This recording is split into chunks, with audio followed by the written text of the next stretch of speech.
People are still coming in, but I just want to say how excited I am to have you here, friends old and new, and yeah, wide-ranging geographically. I'm really excited about the topic. And I want to, yeah, feel free to keep introducing yourselves in the chat. If you haven't already, let us know where you're joining from. And I want to introduce Cindy Levine as my co-pilot tonight, offering technical support. If something comes up, feel free to private message her in the chat.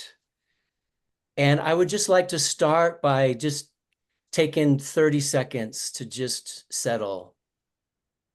However you want to do that, whatever works for you. You can close your eyes and we'll just connect with our bodies, our breath, and make the transition from what's ever happened today to being here together.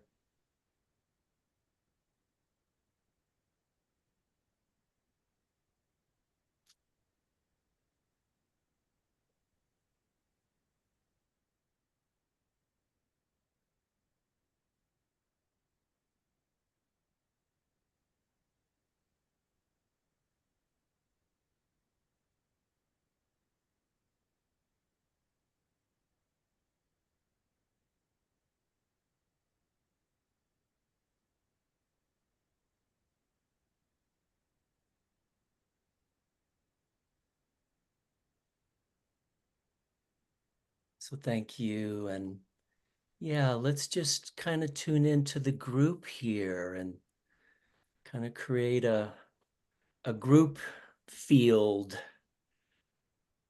just to appreciate the folks that are here and this learning community for the next 90 minutes. And I have a slideshow that I'm going to go ahead and start. This is the full title of our, go back. Full title of our session, Exploring Social Permaculture and the Foundations of Regenerative Culture. Here's our agenda. Going to start talking about context. Then I'll present 5 foundations of regenerative relationships. There will be a small group section for reflection and discussion. And then with our remaining time, which will hopefully be a good chunk, we'll have open discussion about the foundations, about the permaculture principles and how they relate to the foundations, and a restorative mindset. I'll present some additional resources and we'll have a closing round, and there's no break built in. So please just take care of yourself that way. If you need a bio break, just do it. Scott, you're not screen sharing. I don't know if you thought Oh, you were. well, Yeah. I certainly did, Roger. Sorry, that's an oversight.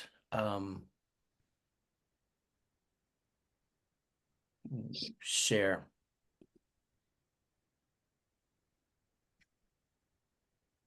Okay. Let's start over.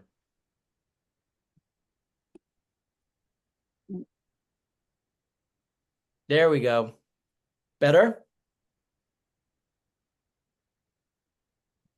Yep. Okay. Here's our agenda, which I just covered. And I'm going to go ahead and dive right in talking about context, starting with the illusion of separateness as context, big picture context. And I do think more and more people are coming to understand that the illusion of separateness is really at the root of so much of the insanity and dysfunction that we experience in our world. All the isms, the violence, the climate crisis, you name it. I think the illusion of separateness is right there at the root. The root meaning of the word insane is not whole. And there's a way in which the belief in separateness, the illusion of separateness, makes us personally and collectively not whole, not fully integrated, fully functional in our full beingness. You don't tend to hurt something unless you feel you're separate from it. So that goes for the environment, that goes for other people, that goes for other countries. And that's all pretty basic. And I think we've all experienced how the illusion of separateness isn't most felt in our relationships with nature, animals, spirit, rivers. It's with other people. That's the challenging territory. And I'm not going to talk a lot about trauma in this session. That's a topic for the 6-session series that starts in October. But trauma really appears to be the reason why the illusion of separateness is so deep, so intransigent, why it's actually a felt experience. And trauma is not the thing that happened, it's our reaction to it. And it's an experience that overwhelms us. We cannot fully deal with it in the moment, so it freezes. The response, the overwhelm freezes in the body and stays with us. And the primary impact of that, the primary result is disconnection from self, from others, and it's unconscious. And we tend to get traumatized, wounded in relationship. And there are many that believe we will only heal in relationship with other people through having new experiences in relationship, experiences of safety and care and authenticity, for example. So our walls, our bombs, our wars speak volumes about where we're at and the context of separation. This is obviously not what regenerative culture looks like.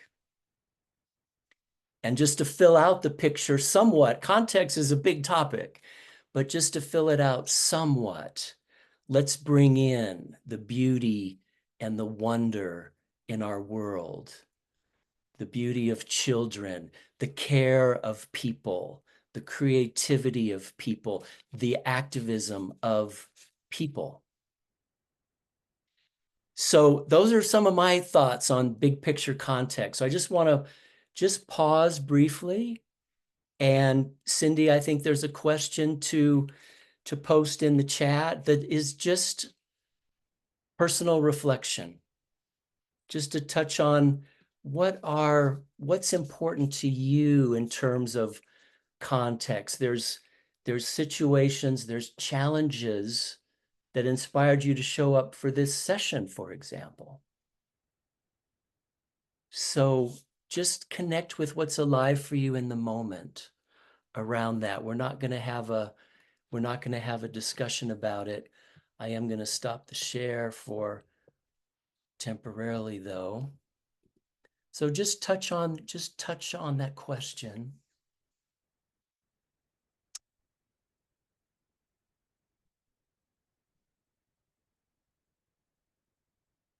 And there's some people in the session this evening who have a lot of experience in community in this territory. And so, Cindy, that's the next thing to post in the chat. So I want to direct a specific question to those of you who feel like you have experience working in community in this territory. And the question is it posted yet, Cindy? There it is. I'm curious, what percentage of your friends, colleagues think that strengthening their personal relationship capacities and those of their community is a priority. So I'd love for you to post in the chat, and I'd also love to hear from a couple of people if you feel like you have a response to that and have a sense of where your community is on this issue.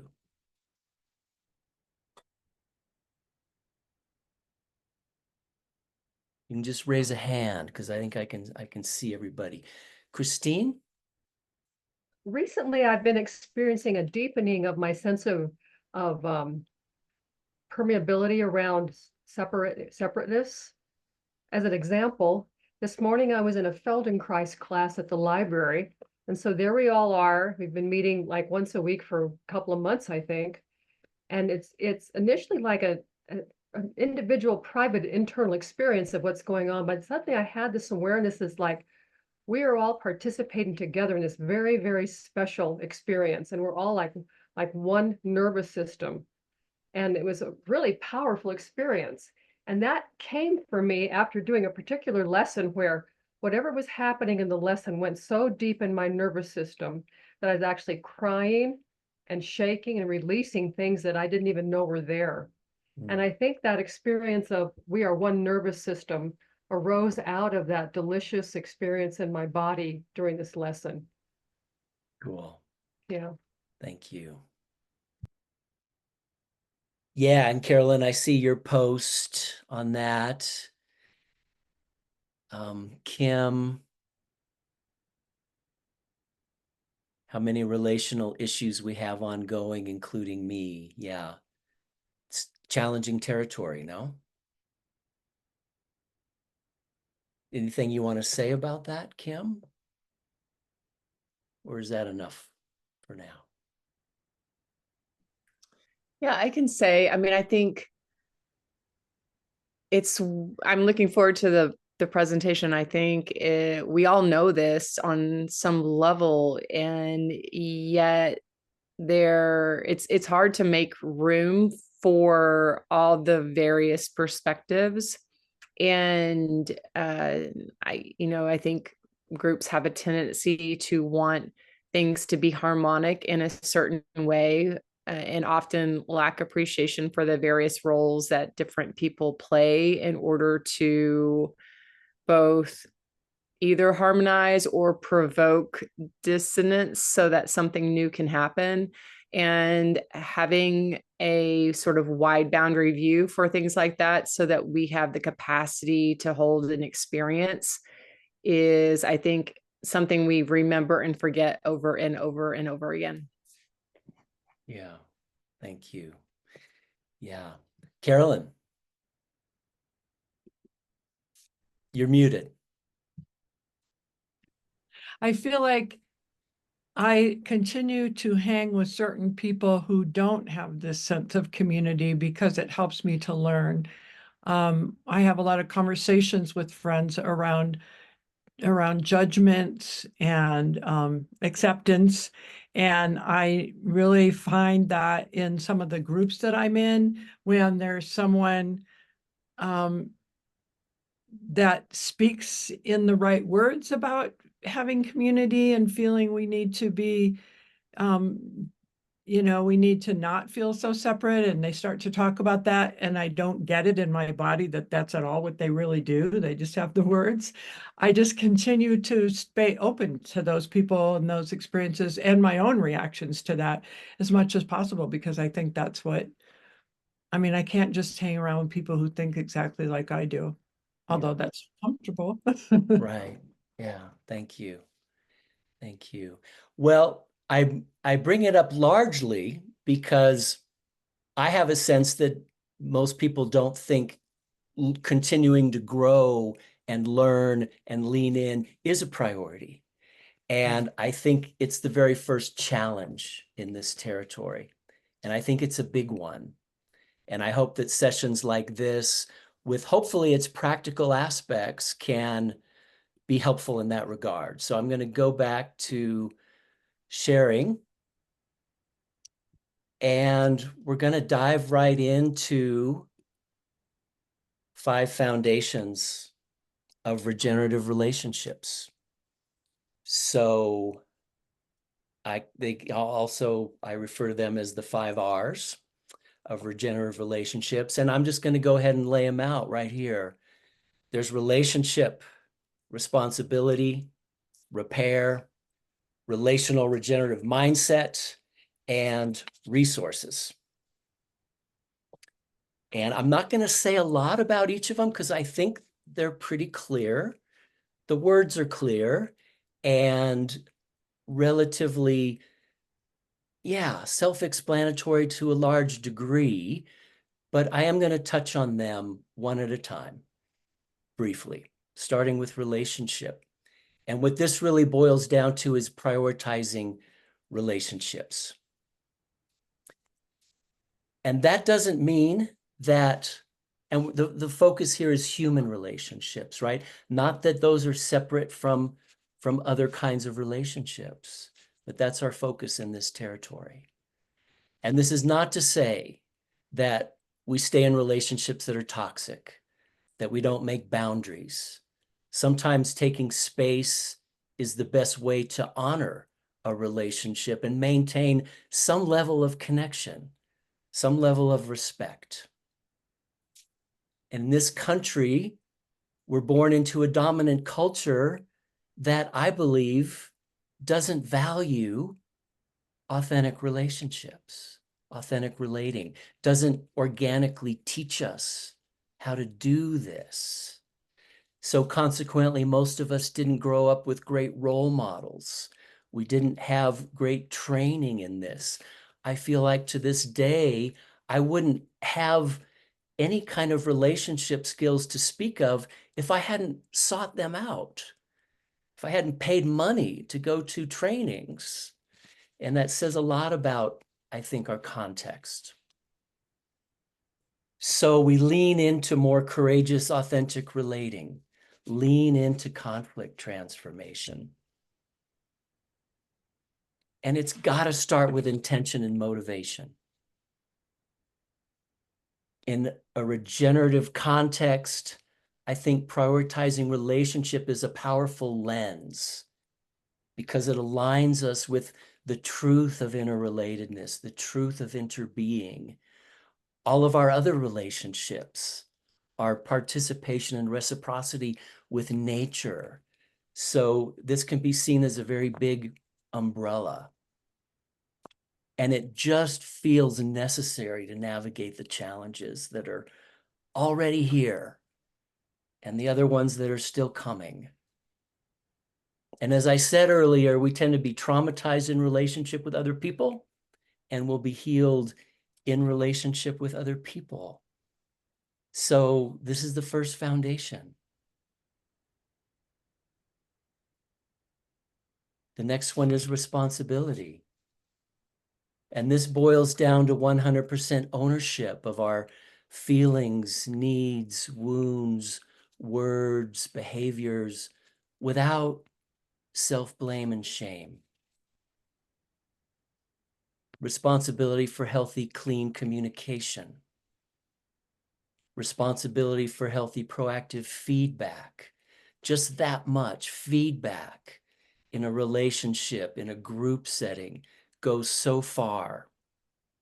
And we're really focused here on personal responsibility. The topic is bigger, but if I'm not practicing it, I can't really ask someone else to. Right. So this is the context is really personal responsibility. So no more unchallenged blame, shame, and victim mentality. When those come up, which they invariably do, we notice it, we challenge it. We come back to our intentions. Responsibility for staying aware, noticing judgments, disconnection, right, wrong thinking, staying connected to our bodies, the wisdom of our bodies. This is where our wounds lie. This is where our healing lies. Responsibility for being proactive in speaking our truth about harm and repairing it. So those are the first two foundations that I have put together and imagined. And I'm going to go ahead and stop the share because we're going to go into a breakout group now with just based on those two foundations. And Cindy will post in the chat there's a premise that's our starting point for the breakout group, and there's some questions. So we'll put you in groups of 3, and the premise is that dramatic changes in how we communicate, collaborate, address conflicts, and do relationships in general are necessary to co-create truly regenerative culture. And so with this premise as the jumping off point, here's the questions I would like you to consider. Where are you currently leaning in this challenging territory? Are you prioritizing relationships and personal responsibility? What's your overarching motivation? What supports you? What are the benefits? What are the barriers? Those are a lot of questions, and there's not a lot of time. So what I invite you to do is just go where the energy is in those questions. And maybe between the 3 of you in the group, you'll cover a lot of that ground. And I want to say that this is pretty personal territory, right? And it requires some vulnerability to really engage at this level. And I hope you'll feel safe enough, willing enough to really engage it that way. And there's no should. You know, if you're not leaning in this way, that's okay. You know, if your bandwidth feels narrow, then it feels narrow. There really is no should. So please keep that in mind and just see how the session, see how the questions can benefit you. Any questions before we go into the groups? How long? 20 it be? minutes total, Cindy. And can you put a timer in there? Okay.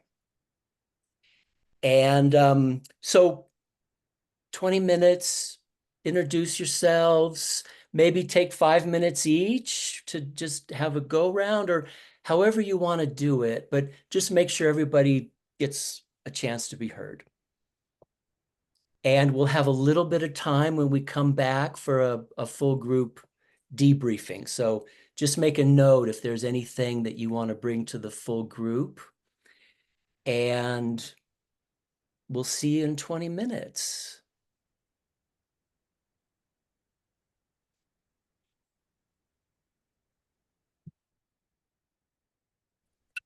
Profound. More or less. The first 4 are really come directly from my training in restorative justice. So we've got welcome back. Was that productive? Was that useful? Engaging? Mhm. All right. Well, we've got a couple minutes here. If anybody wants to bring anything to the full group around that, around what we've covered so far, or what came up in your small group. Catherine. Hi, my group, Soma and Gina asked if I would kind of share with the group about what we covered, and Soma has had a really interesting experience of living in a community experience after he left after 36 years, and what he recognized is that the most important thing for him was like sharing this, living and sharing this consciousness of like regenerative culture consciousness, and that it didn't depend on the specific individuals or the geography of where he had been, where he was. And so in other words, he was not, in leaving the place, he was not leaving the consciousness. and that he's really excited about what's growing in Paonia there with community. And then also he recognized that there's what he's working on in himself is this like realization of the inherent wholeness of us, both like individually and collectively, despite like apparent widespread dysfunction. And he sees Kamala Harris's candidacy as like a piece of evidence of the inherent wholeness. And I would add to that like possibility that we live in, despite again, the dysfunction everywhere. And then Gina also had experience living in intentional community, and what she's facing in her community now is a community that has turned more conservative. And I think it sounds like walking that kind of a tightrope of wanting to be close and connected, therefore share the reality of her like political views and thoughts.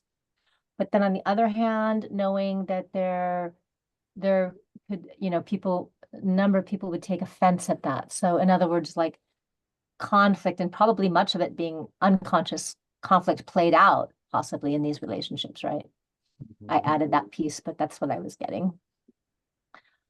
And she also mentioned real concern about what's going on like in Gaza and other places, and versus what we really need here on Earth. Yeah.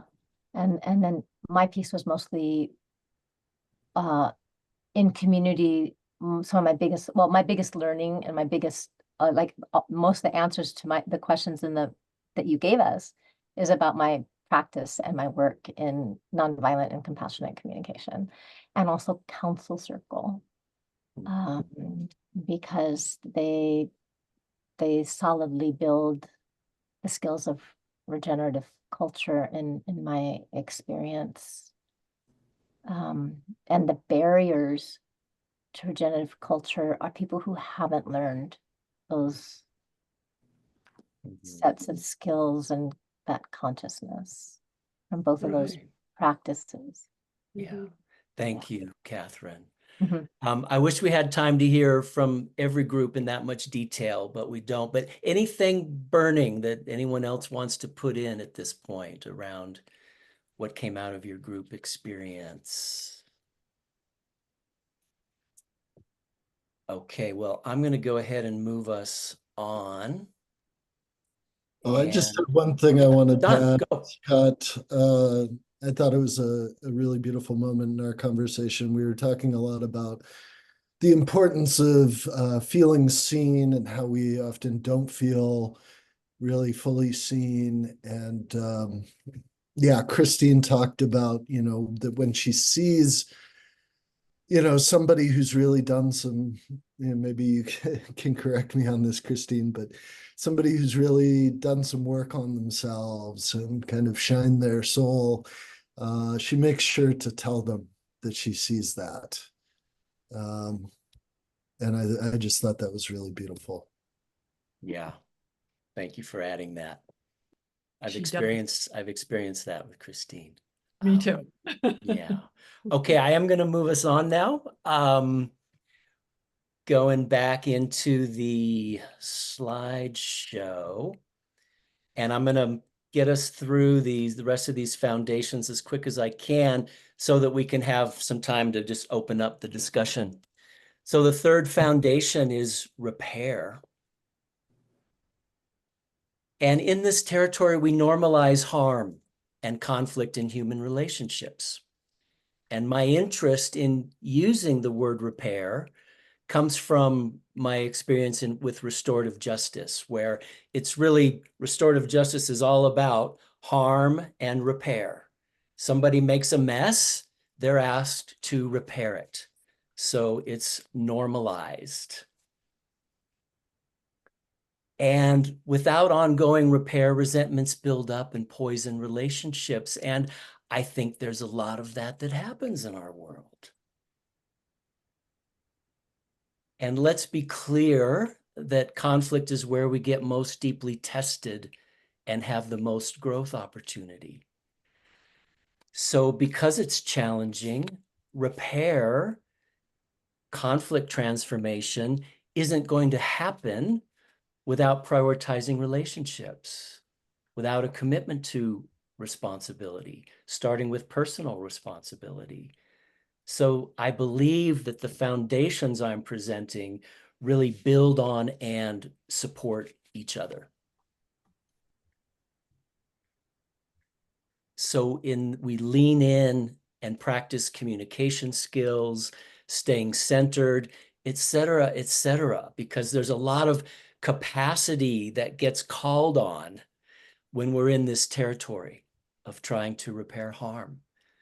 And in the process, we end up, we exercise muscles and we build our own capacity. And framing harm as unmet universal human needs can be very helpful in this territory. It humanizes the conflict. If I share with you that I have unmet needs resulting from an interaction that we had, you can't really argue with that. I'm not pointing my finger at you. I'm not blaming you.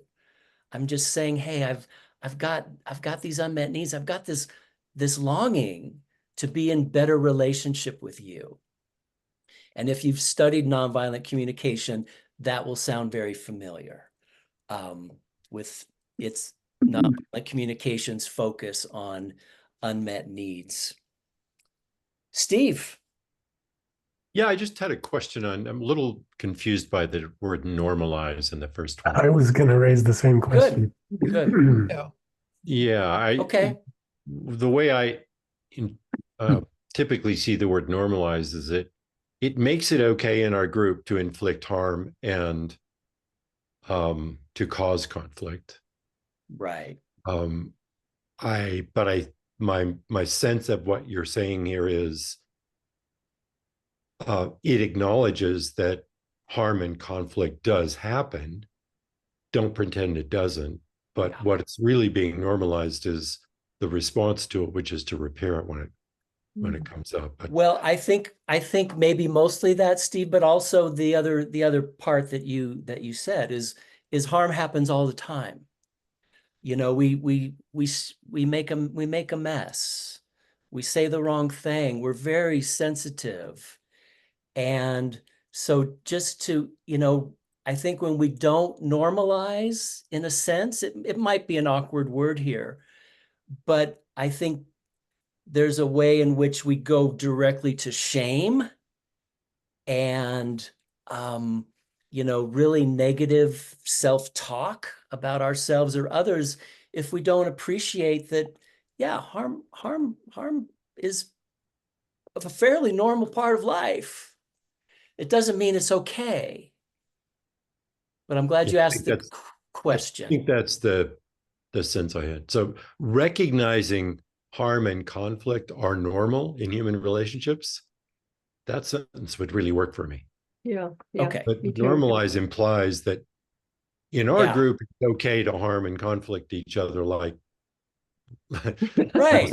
I'm going to clean it up so it's okay to hurt you. Yeah, that's right. Yeah. Well, good. I appreciate that. No, that's Donald Trump right there has normalized harm and conflict in human relationships. So we don't want that. Good. Okay. Thank you. Yeah. So that's repair in a nutshell. I'm going to go right on into the fourth foundation, which is relational regenerative mindset. And prioritizing relationships, responsibility, and repair give shape to a relational regenerative mindset. And I think the beauty of this word regenerative is just what a big umbrella that is. Like, wow, what does that even mean? And I think it leads us into uncharted territory, really deep, challenging relational territory. that again calls forth a lot of capacity. And I think part of the invitation is to stop pathologizing ourselves, others, and even the state of the world. There's reasons why I'm the way I am. You are the way you are. The world is the way it is. And our healing is a process. It's an evolution. And I'm in charge of me. I'm not in charge of you or what's happening in the world.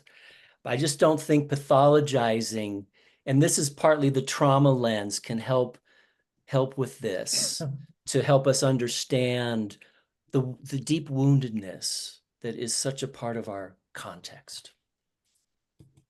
And I really believe when we don't pathologize anything, it changes everything. And I just want to ask, if you're not muted, to please mute yourself unless you're gonna speak. So I think this creates more space for real curiosity, understanding, compassion, and healing. And there's endless practice opportunities and benefits in this territory: how we communicate, how we repair harm, how we come back to center when we're triggered, how we hold others in their suffering, how we facilitate and participate in groups. It just kind of goes on and on. And it's interesting to think about the benefits, the personal benefits of really stepping into this and leaning into this. I think a big part of the regenerative mindset is really paying attention to the wisdom of the body, being attuned to the wisdom of the body. And then I wonder, this is just another rhetorical question just to touch on, but what's all this pointing toward for you? What does it inspire? I hope there's questions that arise in this session that you'll really carry forward, because, you know, this isn't done tonight. You know, this is an opening, hopefully an opening into really leaning in personally, collectively in this territory. And I hope you can make it personal. You know, there's such a tendency to go immediately to pointing the finger to how fucked up other people are. But that doesn't help us. That's not really a part of a regenerative mindset, I don't think. So with that, we arrive at the final foundation: resources. And by that, I mean foundational practices, supports that help us manage stress and encourage self-care, that help us stay open, curious, flexible, connected, that bring lightness and joy. And why? Why is this the last foundation? Because I really believe that leaning into relationships in the way I'm talking about is the most challenging work there is. And there's categories in this area. There's psychological resources, a healthy sense of self, access to self-awareness, and a full range of feelings and emotions, appreciation of challenges and humor, relational, felt sense of deserving and having friendship and support, ability to transform conflict, spiritual, a felt sense of connection to source, God, spirit, sensual, a felt sense of pleasure from all the senses, intellectual, felt sense of the ability to think things through, see patterns, be interested and curious. Artistic and creative, a felt sense of having outlets for inspiration and expression, and nature, a felt sense of interbeing with the earth and other species. And I use the phrase a felt sense, because I think that's when it's a real resource and not just a concept, not just a rote practice, but when we really take the time to feel whatever it is we're doing.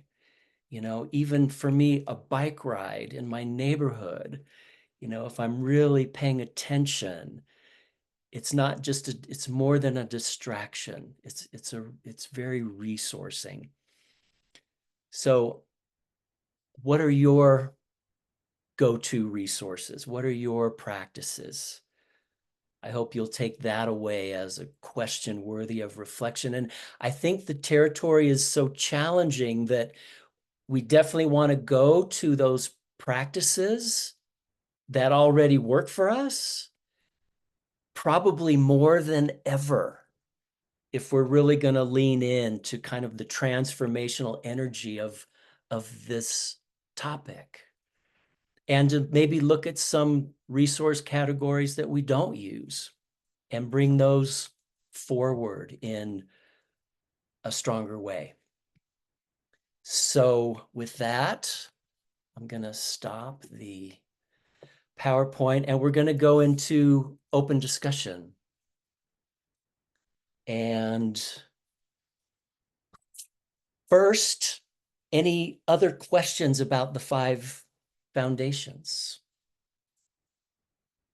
Anything, any other confusions? Anything that resonates strongly that you want to speak to? We've got a little bit of time. Scott, I had a question. Yes, please. It's Julie. Well, relationships always have, not always, but usually have to do with another person. And so if we have number 2, 100% of the responsibility, and another person doesn't want to meet you halfway, how is this going to work? Well, I can tell you from personal experience, and I know this is also a part of nonviolent communication, that if just one person changes the dynamic, takes their share of responsibility, it can change the whole dynamic. You know, one of my go-tos, capacities, another one that we're not really going to, you know, get into in detail tonight is it's non-attachment to outcome. And I do this in my relationship coaching work all the time. People come in and what do they want? They want the other person to change. Well, that's not what I do. That's not what these foundations are about.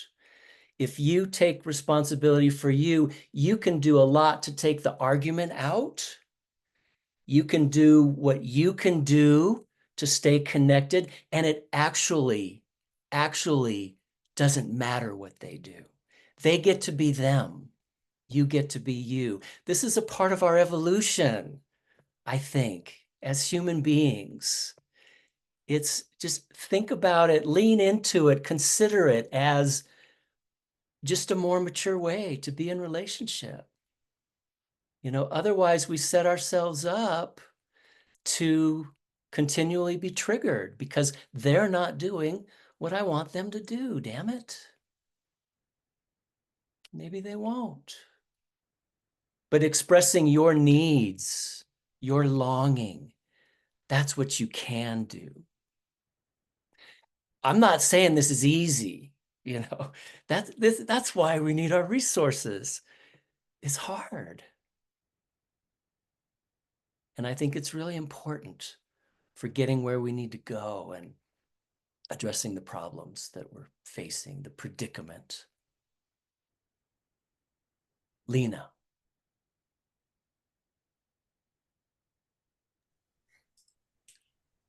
Uh, when you put stop pathologizing up there, stop pathologizing trauma or stop pathologizing what? Well, what I said was stop pathologizing myself, others, and the state of the world, that there's something wrong. You know, I think that's another lens that can really change things in a fundamental way. Okay. that, it's, and, just reconsidering the whole idea of right and wrong thinking. Yeah, And yeah. you get it. I missed something there, and Okay, maybe it needs another couple words up on the screen probably. for me. Thanks. All right. Good. Steve and then Carolyn. You're muted. Not really a question, but I wanted to affirm something that struck me on your last slide on the resource categories was the connection to, like, your second slide around separateness. Because in some sense, all those resources to me, or what struck me this time seeing them, was they represent embodied oneness. The I don't know, maybe perhaps you could share the slide again on resource categories, but the first being the psychological is a healthy sense of self. That's me not feeling separate from myself. Mm-hmm. And the relational is me not feeling separate from other people. Mm-hmm. The spiritual is me not feeling separate from the divine, the sacred. Mm-hmm. The artistic is transpersonal, it gets us out of, the personal. Perfect. Yeah. And nature, of course, not feeling separate from nature. And as you pointed out, when we see harm through the lens of oneness, then we're harming ourselves. Right. When we look through otherness, we don't see the harm we're doing to ourselves. We are, but we just don't see it. Yeah. But the other thing is the embodied sense, and as you were saying, that it's the difference from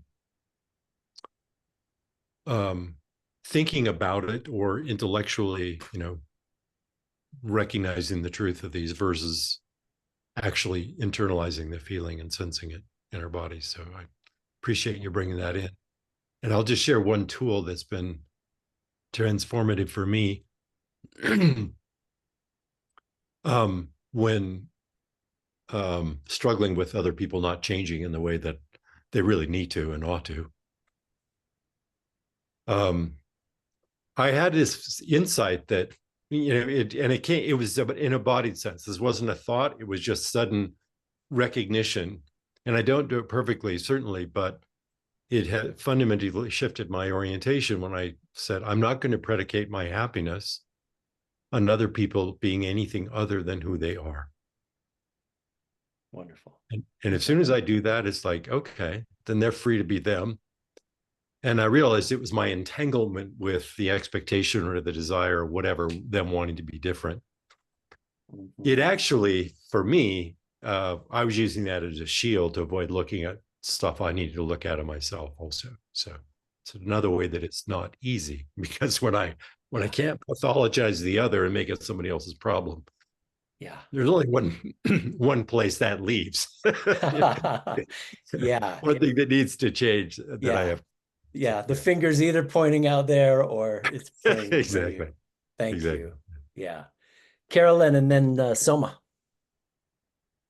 I just wanted to add that when you were saying that you can't change the other person, but if you just relate your needs to them or your longing, my experience is if I can also relate my feelings, it is generally more well received, maybe perhaps more well understood.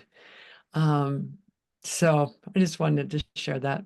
Great. Thank you. Nonviolent communication, basic feelings and needs. They go together. Thank you. Soma. Yeah, thanks for this wonderful conversation. It's bringing up lots of thoughts for me too. One thought had to do with, how do we know when something's right or when it's wrong?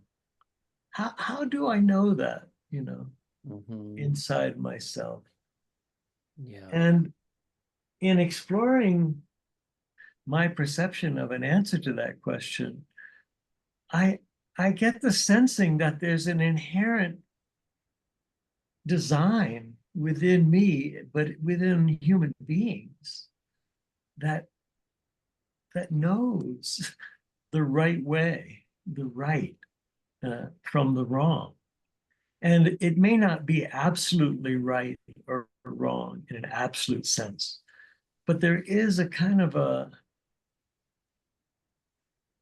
guiding directional within us that is some akin to the spirit of truth, of what truth means and how it functions among us when we really get honest and share how much we don't know about each other, how much is opened up of what we can experience, of what we really can know together. Anyway, looking at this right and wrong thing, I have a tool that I've developed over my spiritual path in the last 45 years of looking for what is right and true in a situation. In spite of what may be going amok or crazy, there's something essentially present. It may not be verbalized, it may not be obvious, but if I can see it and tune in with that, magic happens. Because essentially I'm touching into our oneness already. There's already a community of oneness among human beings. That is my number one permaculture premise. Mhm. You know, Beautiful. there are zones in permaculture where you start in the one and you go out to 2 and 3 and 4. Well, my premise is that there is an inherent design of human life, and it's present staring me in the face, even in the mirror. So Beautiful. focusing on what is right and true is really my beginning point in any of my relations. Yeah. Well, Soma, I really think you're in this territory of regenerative. You know, you're really grappling with like the open field. Like it's an open field. It is big, isn't it? Right? It's big. So I love the energy that you bring in around that. And I think I want to go to Roger, and then I want to go to the next level of questioning. So really get into these permaculture principles and have at least a little bit of time to look at those together. But Roger, you go ahead. Yeah, thanks. My raised hand function it doesn't seem to be working, so I have to raise my hand. Yeah, this question of right or wrong is certainly interesting and has a long history, but I've found a lot of use in keeping this sort of the spectrum in mind of well-being versus harm. And I think we have to make discernments in life, in the world, with other people, with other things. We have to recognize danger, and we don't want to pathologize people, but this is where boundaries come in, and we just say, no, I'm just not going to do that. You know, I get to choose that. And I think it's our heart that kind of tells us that. And I think we kind of know what's right or what brings well-being. You can't necessarily bullet it all out legalistically or define everything. So I think, again, that lens of well-being to harm and that spectrum, and we have to realize when things are moving towards the harm end, or of course we want to live and gravitate towards the well-being and generating that. So I just thought I'd share that perspective. Good. I'm glad you did. Yeah, I usually end up thinking about what's aligned. You know, what feels aligned with life, what feels aligned with my being, and that's kind of where I go, as opposed to kind of right and wrong. And I know that's been helpful to me. And the body, Soma, your first question was, how do we know? My first response was, well, my body is my strongest guide. My nervous system tells me when something is off. So Cindy, if you could go ahead and post the link to the permaculture principles. I want to spend a little bit of time looking at those together. So if you could go ahead and go to that link, and Cindy, there's the follow-up question around just seeing what's what connections you can make between the 5 Rs and the permaculture principles. So we'll get that in the chat too. And let's just go one at a time. And we don't have much time for this. We only have 10 minutes, but I think you'll find that there's some interesting connections that can be made. So let's just touch on them together. And I want to hear from you if there's anything really brief and to the point that you can say to these permaculture design principles and what we just talked about with those foundations. So observe and interact. Anything like jump right out at you. We don't have to have answers. There's no real answers, but we don't have to have comments on all of them. Who was I can that? say really briefly, this is Galen. Yeah. I really love how Marshall Rosenberg in Nonviolent Communication teaches about the observation phase, which is a challenging practice to learn how to detangle our judgments from our pure observations. Observations are something a camera could capture. Camera doesn't capture abuse. Camera doesn't capture betrayal. Camera captures behaviors. And so detangling that from our judgments is really, I think, part of this consciousness shift to orient ourselves towards needs rather than who's right, who's wrong. And I don't want to make a plug for protective use of force is part of NVC as well, that sometimes that's a need, but we do it after trying to communicate well. And we don't do it as a form of judgment and punishment. Point is not to inflict harm. Point is to serve needs, to protect needs. Beautiful. That fits right under observe and interact, doesn't it? Yeah. Thank you, Galen. That's lovely. Let's move to the next one and see if anybody has anything to share their catch and store energy. Does that relate to any of those foundations, those 5 foundations? And Cindy, maybe if you could post the 5 foundations again, just so people have that right there in the chat. Don? Yeah, I think that relates to resourcing ourselves so that we can be there for these kind of regenerative relationships. We have the energy for it. Yeah. Yeah. Yeah. Beautiful.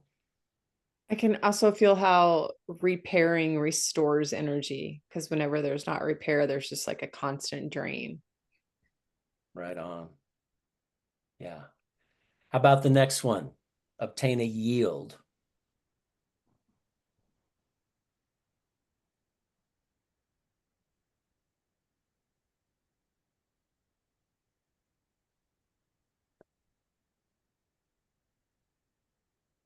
I wrote intention and vulnerability opens up the space where emergence can take place. I think this is the territory of emergence, and we could look at that as some kind of a yield. How about the next one? Apply self-regulation and accept feedback. Can I make a quick comment on the last one? Yeah, got to be quick, moving fast. Okay, it is quick. Yeah. I want to name a phenomenon of this sort of scarcity consciousness of nonprofits feeling that, where I do my heart work, I shouldn't get paid for, and where I do my paid for work, there's no heart. Bring them together is what this principle says to me. Nice. Recognize the importance of nurturing ourselves through the work that we are doing. Beautiful. Yeah, and we talked a fair bit about self-care and nurturing. Apply self-regulation and accept feedback.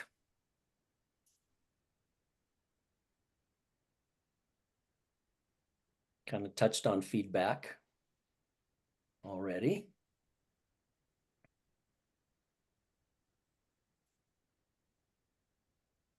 I can make, oh, sorry, go ahead.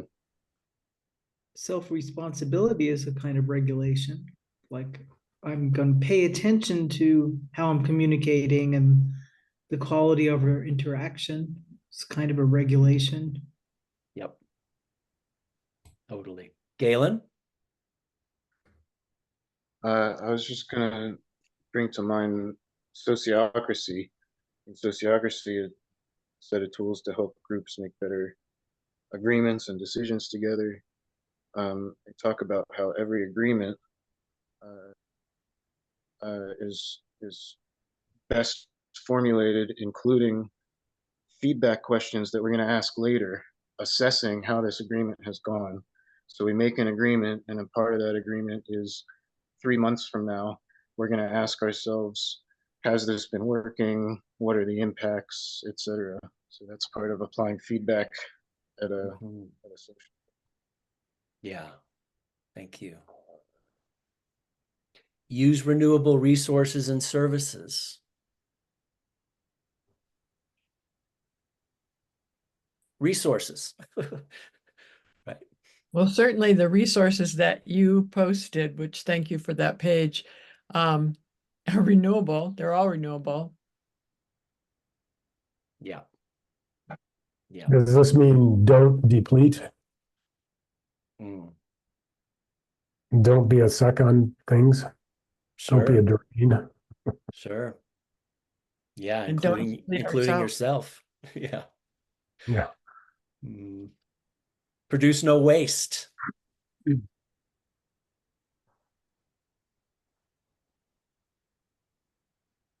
Yeah, for some reason, when I think of that one, especially when it comes to regenerate and connecting with people, it reminds me of, nothing is wasted, right? In our interactions and conversations with people. So kind of, I don't know, being with what's there to alchemize it into potential or possibility, or the word you said, I think, Scott, was emergent. I think that was the word that you had used. And it reminds me, kind of jumping over to the next line a little bit, about integrating, right, rather than segregating. So nothing maybe specific, but just not wasting what people share, what people have to offer and give, even no matter kind of what part of the circle they walk in. Great. Thank you. Design from pattern to detail.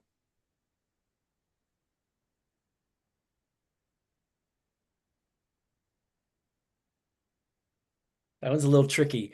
I just wrote the importance of actual lived experience, which sort of fits under there. Integrate rather than segregate.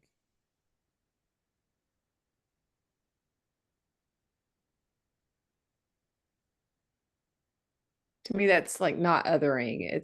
It's using every opportunity to strengthen versus deciding that some aspect does not belong. It's like it's a belonging. Yeah. Great. And then use small and slow solutions. Anyone who hasn't spoken yet want to add anything on that? Anything bubble up?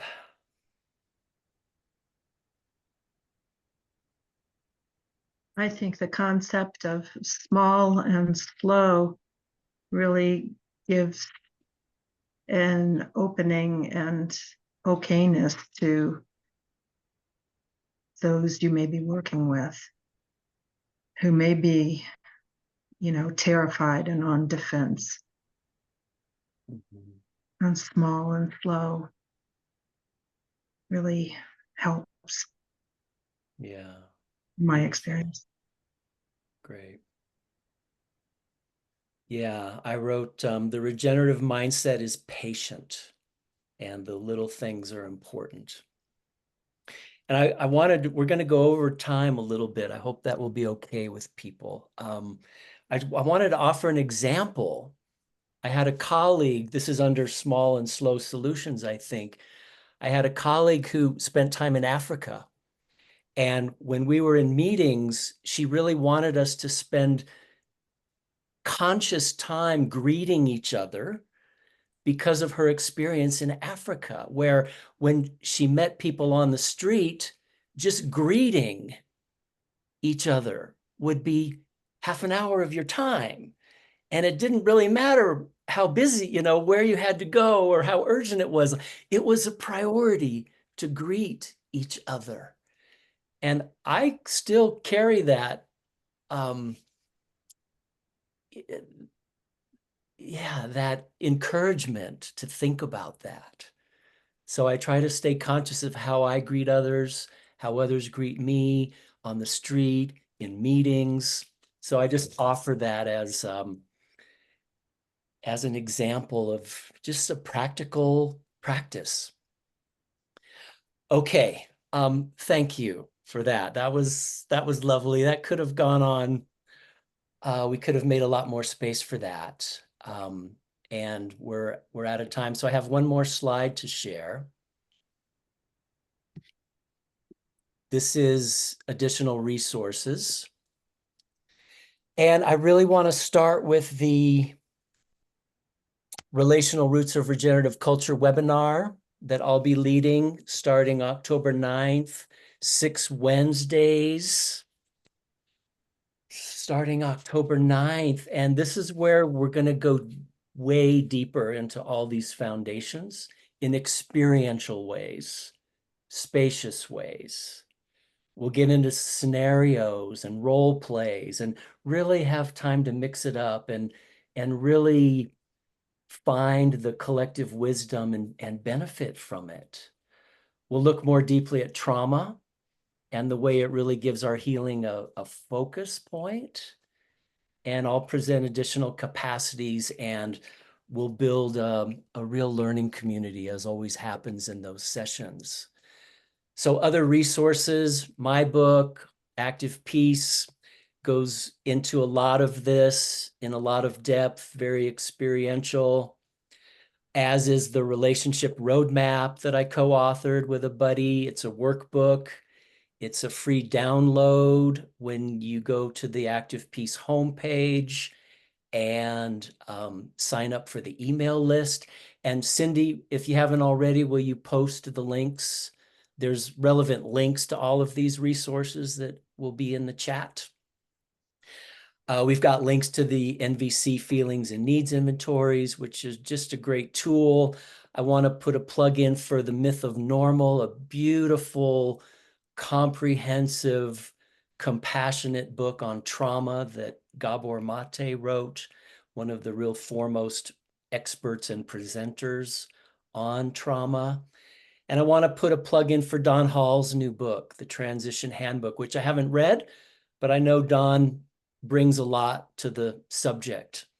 And I'm assuming there's a lot in there that relates to this concept of social permaculture.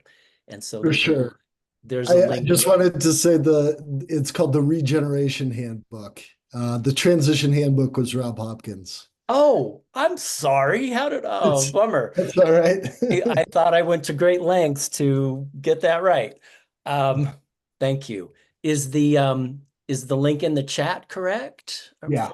The book? Yeah, Okay. that looks right. All right. That's the main thing. Okay. We are, we're at our close.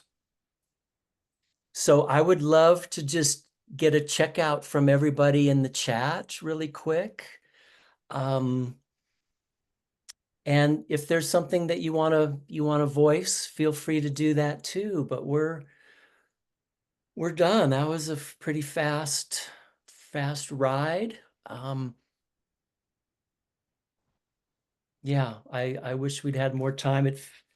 I don't know if people are as willing to do a 2-hour session as they are 90 minutes. But as I say, the next offering starting in October will be a time to go way deeper. And Anybody want to say anything? Just thanks so much for putting this together and inviting us here. Having you here. Great. I do. There was one other slide where I said thank you and I welcome your feedback. And I really do welcome your feedback on this. This is, in a way, this is very familiar territory for me, but it's also packaged in kind of a new way. And so I really do welcome the feedback. And I think one other aspect of context that I just want to put in as a close is the way that love is really at the center. That love is the matrix on which all of this plays out. And I really believe love and relationship are at the core of regenerative society. And I think this is very joyful territory. So may you find joy in the journey. And I look forward to seeing you down the road. Bye for now. Bye. Thank you, Scott. Thank you, everybody. Thank you. Bye-bye. Mm.